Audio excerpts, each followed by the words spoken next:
খুবই সিম্পল এবং সাধারণভাবে করা এই চিকেন ফ্রাইটা যে খেতে এত মজা হবে আমি সত্যি ভাবতে পারিনি। আমাদের হাতের কাছে কিন্তু সব ধরনের উপকরণ থাকে না, তো আমরা ভাবি যে আমাদের কাছে তো সব উপকরণ নেই, আমরা এই রেসিপি করতে পারবো না বা ওই রেসিপি করতে পারবো না। এই ধারণাটা কিন্তু সম্পূর্ণ ভুল। তো আমি এখানে কি চিকেনের পিসগুলো ছোট ছোট করে কেটে নিয়েছি। চিকেনের মধ্যে আমি পেঁয়াজ বাটা, আদা বাটা, রসুন বাটা, লবণ, ঝাল, হলুদ, টমেটো সস দিয়ে ম্যারিনেশন করে 1 ঘন্টার মতো ফ্রিজে রেখেছিলাম। এখন আমি কিছু ময়দা নিয়ে এর মধ্যে চিকেনগুলো কোট করে নিব।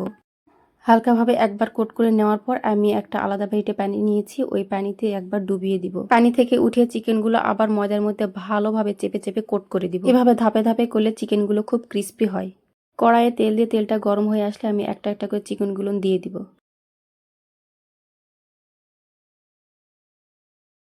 চিকেনগুলো ভাজার সময় চুলার জালটা কিন্তু একদম মিডিয়ামে রাখবো, তা না হলে এটার উপরটা পুড়ে যাবে আর ক্রিস্পি হবে না। তো চিকেনগুলো আমার ভাজা শেষ। এটা খেতে যে এত মজার ছিল আমি আসলে বলে বোঝাতে পারবো না। আপনারা ইফতারিতে এভাবে কিন্তু ট্রাই করতে পারেন। এটা অল্প সময় লাগে, আবার অল্প উপকরণ দিয়ে কিন্তু আপনারা করতে পারেন। তো ভিডিওটি ভালো লাগলে অবশ্যই লাইক, কমেন্ট আর একটা শেয়ার করবেন।